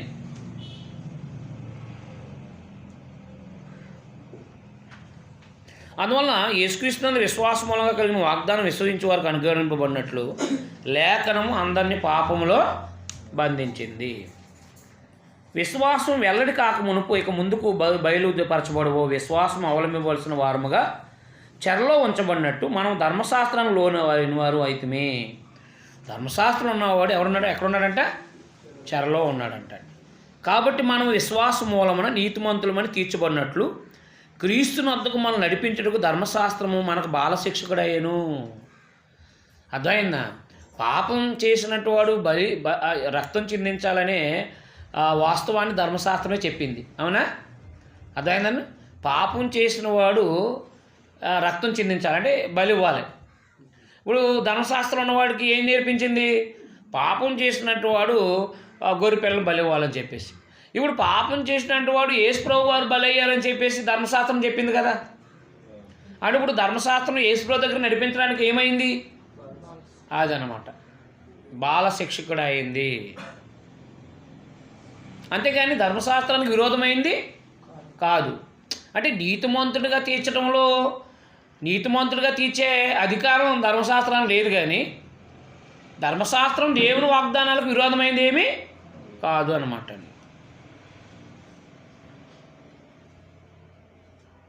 కాబట్టి ధర్మశాస్త్రం యేసుప్రభు దగ్గరికి నడిపించడానికి ఒక బాలశిక్షణ అక్కడ అయింది అనమాట. అయితే విశ్వాసం వెల్లడైన కనుక ఇక బాలశిక్షణ క్రింద ఉండము. యేసుప్రభు వచ్చేసాడు అంటే ఆదికాండంలో అబ్రహాం చేయబడిన వాగ్దానమైన క్రీస్తు వచ్చేసిన తర్వాత ఇక మళ్ళీ బాలశిక్షణ కింద ఉండాల్సిన అవసరం ఏముంది? అర్థమైంది. ధర్మశాస్త్రం ఏం చెప్పింది? ఇదిగో సంపూర్ణ అంటే నీతిమంతులుగా తీర్చబడే బలి ఇదిగో యేసుప్రభు అని చెప్పేసింది. ఇప్పుడు యేసుప్రభు ద్వారా నీతిమంతులుగా తీర్చబడ్డాము, మళ్ళీ ధర్మశాస్త్రంలోకి రావాల్సిన అవసరం లేదు అన్నమాట. అదే చెప్పారన్నమాట. హై స్కూల్కి వెళ్ళిపోయిన తర్వాత అంగన్వాడీలోకి ఎందుకు కూర్చుంటాం మనం? అంగన్వాడీ అనేది ఏంటి? బాలశిక్షకుడు. పెద్దవాడు అయిన తర్వాత మనంతా మనం నేర్చుకుని కూర్చుని రాసుకుని చదవగలిగే స్థాయికి మనం హై స్కూల్కి వచ్చేస్తాం. కాబట్టి అంగన్వాడీ అనేది ఒక హై స్కూల్ నడిపించడానికి ఒక టీచర్ అంతే. అలాగే యేసుప్రభు దగ్గర నడిపించడానికి ధర్మశాస్త్రం ఒక టీచర్ లాంటివాడే తప్ప మరొకటి కాదు అని చెప్పాడు అనమాట. నేను అర్థమవుతుంది కదా? రైట్. కాబట్టి మనం విశ్వాసం వల్ల నీతిమంతులు మనం తీర్చబడినట్లు క్రీస్తుని వద్దకు మనం నడిపించడానికి ధర్మశాస్త్రం మనకు బాలశిక్షకుడు ఆయను క్రైస్తవులకి, అంటే క్షమించి యూదుల్లోకి. అయితే విశ్వాసం వెల్లడాయను కనుక ఇక బాలశిక్షణ కింద ఉన్నాం. యేసుప్రభు ద్వారా ఒక పాపి నీతిమంతులుగా తీర్చబడుతున్నాడనే సువార్త వెల్లడవుతుంది. కాబట్టి ఈ వెల్లడైన సువార్తను బట్టి ఇక ధర్మశాస్త్రం కింద ఉండాల్సిన అవసరం లేదు అన్నమాట. అందుకని 26 వచ్చిన 27 వచ్చిన అండర్లైన్ చేసుకోండి. క్రీస్తు యేసునందు మీరు అందరూ విశ్వాసం వల్ల దేవుని కుమారులై ఉన్నారు. ఎప్పుడైతే యేసుప్రభునందు విశ్వాసం ఉంచారో మీరు ఏమై ఉన్నారో? దేవుని కుమారులై ఉన్నారో. క్రీస్తులోనికి బాప్తిసం పొందని మీరు అందరూ క్రీస్తుని ధరించుకున్నారో. ధర్మశాస్త్రం లేరు, ఇంకా యేసుప్రభుని ధరించేసుకున్నారో. ఇంకా ధర్మశాస్త్రంలో లేరు మీరు. ఇందులో యూదుడని గ్రీసు దేశుడని లేదు, దాసుడని స్వతంత్రుడని లేదు, పురుషుడని స్త్రీ అని లేదు. యేసుక్రీస్తునందు మీరు అందరూ ఏకంగా ఉన్నారు. మీరు క్రీస్తు సంబంధులైతే ఆ పక్షమందు అబ్రహాం యొక్క సంతానమైన వాగ్దాన ప్రకారము వారసులై ఉన్నారు. అంటే యేసుప్రభునందు విశ్వాసం నుంచి బాప్తిసం పొందిన వాడల్లా అబ్రహాం యొక్క సంతానమై ఉన్నారంట. విశ్వాసులకి తండ్రి అయిన ఎవరు? అబ్రహాం. ఇప్పుడు యేసుప్రభునందు విశ్వాసం నుంచి బాప్తిసం పొందిన వాళ్ళు అందరూ ఏమవుతున్నారు? అబ్రహాం సంతానం అవుతున్నారు. దేన్ని బట్టి? వాగ్దానాన్ని బట్టి. అందువల్ల కాబట్టి అబ్రహాముని దేవుడు ఎప్పుడు నీతిమంతుడు అన్నాడంటే సున్నతికి ముందే అబ్రహాం నీతిమంతుడు అన్నాడు. అయితే అన్ని జనులు అందరూ కూడా ఆయన సంతానం వల్ల రక్షణ పొందుతారని అబ్రహాంకి దేవుడు ముందుగానే సువార్త చెప్పాడు. అర్థమైందా? కాబట్టి యేసుప్రభు వారు ధర్మశాస్త్రం నుంచి విడిపించడానికి వచ్చారు. కాబట్టి అబ్రహాంకు వాగ్దానం చేయబడిన సంతానమైన నీ సంతానం అనే మాట అబ్రహాంతో చెప్పారు కదా. ఆ సంతానమైన యేసుక్రీస్తు వారే ఆయన. ఆ సంతానం ఎవరో కాదు, యేసుప్రభు వారే. ఆ సంతానము వచ్చే వరకే ఈ ధర్మశాస్త్రం ఇవ్వబడింది. ఆయన అతిక్రమాల నిమిత్తం అంటే అతిక్రమాలు జరగకుండా ఉండడానికి ఇవ్వబడింది. మనకి యేసుప్రభు దగ్గర నడిపించడానికి ఒక బాలశిక్షకుడిగా ఇవ్వబడ్డాడే తప్ప ధర్మశాస్త్రం వల్ల ఒక వ్యక్తి నీతిమంతుగా తీర్చబడ్డానికి కాదు. కాబట్టి క్రీస్తులోనికి బాప్తిసం పొందిన మీరు అందరూ క్రీస్తుని ధరించుకున్నారు. అది అందులో యూదుడని, అన్యుడని, గ్రీస్ దేశస్తుడని, తర్వాత స్త్రీ అని, పురుషుడని భేదం లేదు. రక్షణలో భేదం ఏమీ లేదు. మీరందరూ క్రీస్తునందు ఉన్నవారైతే మీరందరూ ఎవరు? అబ్రహాం యొక్క సంతానము అన్నమాట. అంటే సున్నతి చేయబడిన మేమే అబ్రహాం సంతానం అని చెప్తారు వాళ్ళు. ఎవరు? యూదులు. సున్నతి చేయబడినంత మాత్రం అబ్రహాం సంతానం కాదు. యేసుప్రభువు చెప్పారు యోహాను సువార్తలో 8వ అధ్యాయంలో, మీరు అబ్రహాం సంతానం అయితే నన్ను సంపాలని ఎందుకు చూస్తారో, అబ్రహాం అలా చేయలేదు అని చెప్పాడు. అంటే విశ్వాస సంబంధులే అబ్రహాం యొక్క సంతానం తప్ప శరీర సంబంధంగా పుట్టిన వాళ్ళు అంత మాత్రాన వాళ్ళు అబ్రహాం సంతానం కాదు అని తెలియపరిచారు అన్నమాట. కాబట్టి క్రైస్తవులు ఎవరు? ఇప్పుడు అబ్రహాం యొక్క సంతానం, క్రీస్తులో ఉన్నవాళ్ళు అనమాట. అంతేకాని తన రక్తం పంచిపోటుకొచ్చిన బిడ్డలో అబ్రహాం సంతానం కాదన్న, వాళ్ళు భౌతికమైన సంతానం, ఆత్మీయ సంతానం కాదన్నమాట. అందుకని దేవుని పిల్లగా కాబట్టి ధర్మశాస్త్రం యొక్క అవసరమైనది, అంటే ధర్మశాస్త్రం ఎంతవరకు అవసరమో, అంటే ధర్మశాస్త్రాన్ని విడిపించడానికి యేసుప్రభువు వచ్చారు. వాగ్దానం ముందు తప్ప ధర్మశాస్త్రం ముందు కాదు. కాబట్టి ధర్మశాస్త్రం వాగ్దానాన్ని నిరర్ధకం చేయనంతగా ఇచ్చింది కాదు. ధర్మశాస్త్రాన్ని దేవుడు ఎందుకు ఇచ్చాడంటే అతిక్రమాలు జరగడానికి ఇచ్చాడు, యేసుప్రభువు దగ్గర నడిపించడానికి ఇచ్చాడు. అలాగే